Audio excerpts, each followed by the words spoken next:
You can't beat it. You cannot beat it. That must have been a Christmas present. I told you they were making it. There. It's great. Are you doing the announcing? Yes. You're the herald? I think I want a horn, so you blow that horn. Okay. I got it. It's not good enough. You get your trumpet practice. I was going to suggest trombone. All right, go ahead. Head Coach Dan D'Antoni, you'll begin with an opening statement and then take your questions after. It reminds me of that Herald out, those old movies. It was a good ball game. I enjoyed the competition. Coach, thank you very much. You did an outstanding job, and I hope it's a good experience for y'all. It'll help us. But stuff to play during finals week. We look gassed at times. Don't want to take anything away from them because they played extremely well and came in here to win. But we look gassed a little bit. Maybe it's from putting in, pulling out, putting in, putting out. But we got some things done. We got CJ on the floor for a long time, 25 minutes, and get the rust off of him a little bit. Get more experience for Millen and Penova and Alex without Terrence and Ryan here. So. All in all, it wasn't bad. You always want to win by more and do better things. The reason I always say that, Luke didn't score, and Luke has, you know, when you're in the medical field, you got finals, it gets tough. And then to come out and probably not pumping himself up, thinking things will go good. It's a hard game to play, but we had a good crowd, I thought, for the students being out. CK Band was great. Enjoyed it. They were fun to watch. We still got our little ROTC guys out there screaming and yelling. So it's a good Christmas. My dad celebrated getting ready to celebrate, but celebrate just a little early, but I'm sure he's going to be there when it happens. 103, and all my family came in town. And, shoot, I'm loving it. So, you know, we just try to be as good as we can be and build on down the road for Conference USA. We'll open up for questions. Maybe talk about having CJ back and what he'll do for your rotations. Well, I mean, obviously he's a starter, and we already got 3 starters for 3 positions, and he's a starter. So, you know, obviously going to make it stronger. We can do better rotations, get some people on the bench a little bit more, and rest them some during games. And, I expect a lot out of CJ, so, you know, it should just make us a lot stronger. As soon as we get a little rhythm, get all our people back that play, we get a little rhythm with them back in the lineups. And, I think you're going to see a really strong finish for us this season. CJ played pretty well today, but that was kind of expected. What else does he need to do before you guys get the him? Just keep going to class. No class. That's about it. Listen, CJ's going to be fine. CJ is, as soon as he gets his time, it's hard to set like he had to set. And, you know, and I don't practice him with the first group. He's practicing with the guys that don't get as many minutes. So then to step right back on the floor, this was a good game for him to do it. You know, the next 2 are going to be really difficult. So he'll have to turn it. But he, you know, he's strong. He's really quick. He's great to go into the basket. Got great finishing around the rim. So you know, I expect big things, and I'm sure he'll deliver. Ryan and Terrence, could they have gone tonight if needed, if it was a conference game, or they still? You know, I looked at Ryan's, he had a lot of swelling in his calf. It's down. He said he feels better, and he thinks he's pretty sure he'll go against Cincinnati. You know, you do with Terrence with the stomach muscle. We thought he was going to be back in 2 weeks, but he's really looking at it tomorrow with the doctors.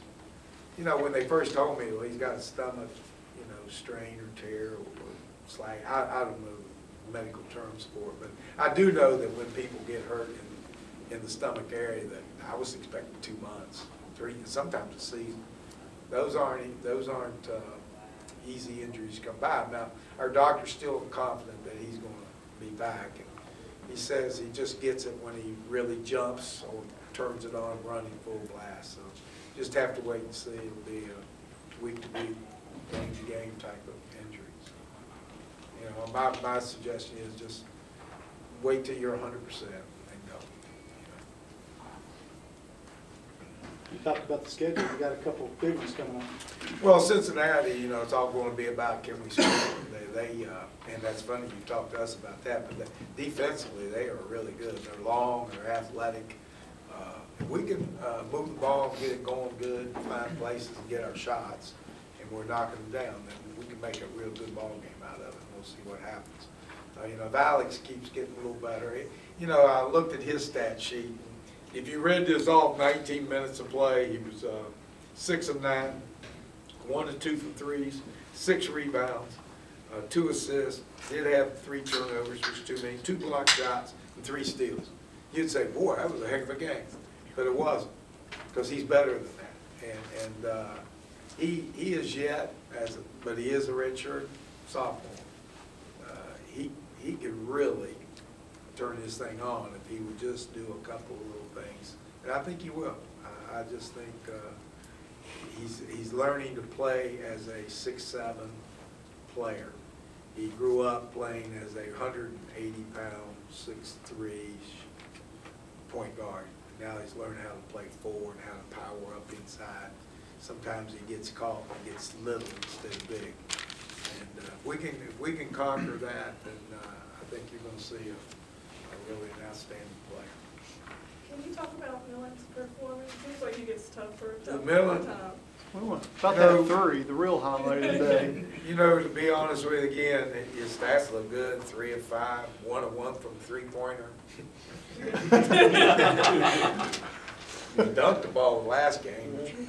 That was almost as big as a three-pointer when we first got here. You know what? You know, it's like in life. You know, you got a guy that comes to work every day, puts his head down, he's determined to be a part of something. I've seen him start out bad in high school. I'd see him why they couldn't play dead in the parking lot. But some way those guys, you count them out, and they just don't quit. They just keep coming.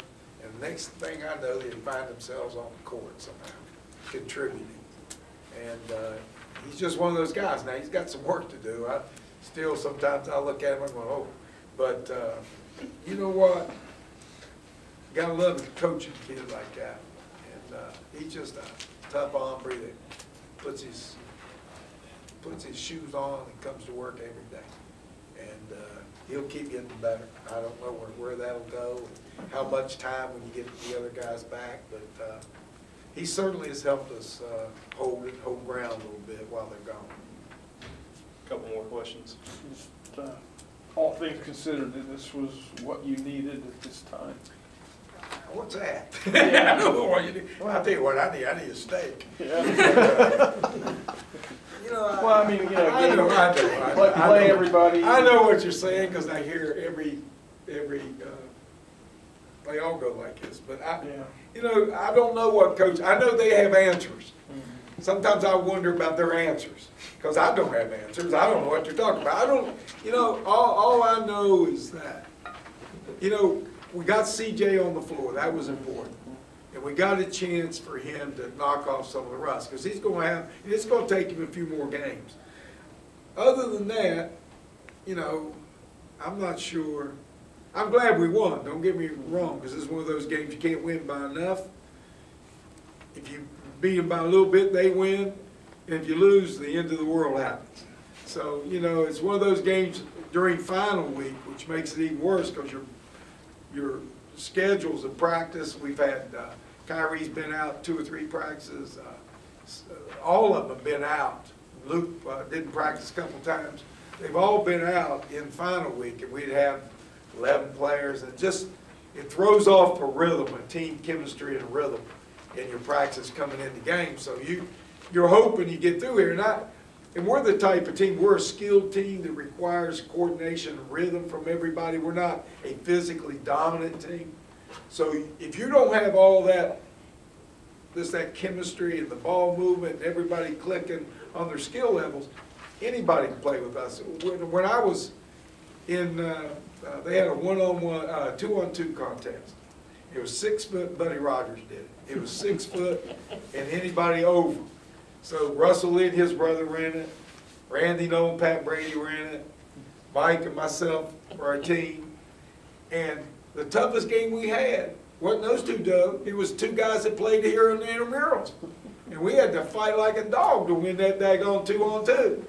So, you know, it's just when you're not physically a dominant team, if you don't have all the things going and the cylinders aren't clicking, that ball, you're not using your skills and your chemistry, anybody can play with you. And we didn't have it all going tonight. This team gave us a good run. They're well coached.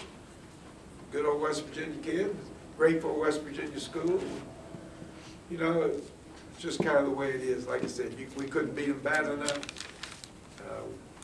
If it's close, they win. We kind of straddled the line there. You know, we went kind of, they can't really consider winning. We can't go away saying we crushed them. So it's probably a good win for both of us. Anything else? Appreciate it. Thanks, Thank you. Coach. Nice green shirt. I like it. Man, we're getting somewhere.